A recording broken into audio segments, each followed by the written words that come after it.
Incrustation theory. The spirit that inhabits matter. Kardec teaches that the incrustation theory explains how the spirit associates with matter, penetrating its molecules and directing their movements. The universal cosmic fluid, upon condensing and organizing into material forms, becomes receptive to the action of the intelligent principle, which animates it and makes it live. Therefore, life is not a product of matter, but the presence of the spirit that embeds itself within it. This spirit, still in its early stages of consciousness, does not possess full individuality.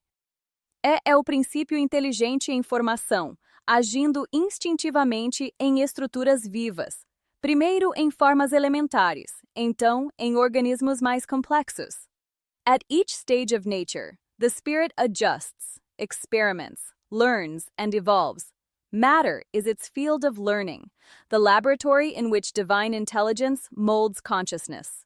Kardec shows that this embedding is not a prison, but a harmonious association between two complementary principles: matter, which provides the instruments, and spirit, which imparts direction and purpose. Modern science is beginning to glimpse this very mystery. Molecular biology demonstrates that all forms of life are governed by information codes, DNA, whose precision surpasses any chance. These invisible instructions are the physical reflection of the spiritual laws that govern evolution. The spirit is the invisible architect that makes particles vibrate, organizing them into living systems. Quantum physics adds that matter is essentially structured energy, and that the observer, or consciousness, interferes with the behavior of subatomic particles. This interaction suggests that consciousness is a principle prior to matter itself, confirming the spiritist thesis that spirit precedes and directs the physical world.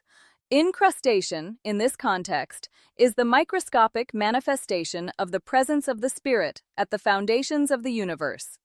In the mineral kingdom, the intelligent principle sleeps. In the plant, it dreams. In the animal, it awakens. And in humans, it thinks.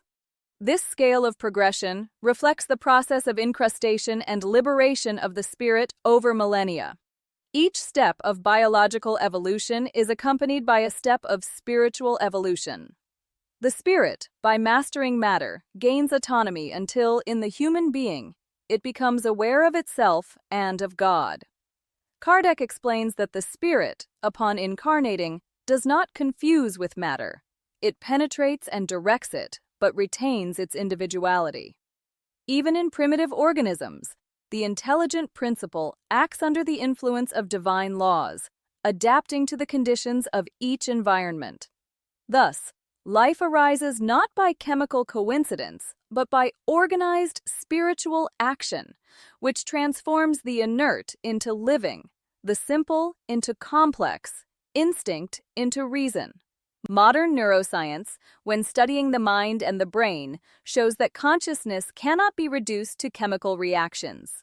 Near-death experiences, phenomena of extrasensory perception, and mind-body correlations point to an immaterial dimension of consciousness that survives the destruction of the body.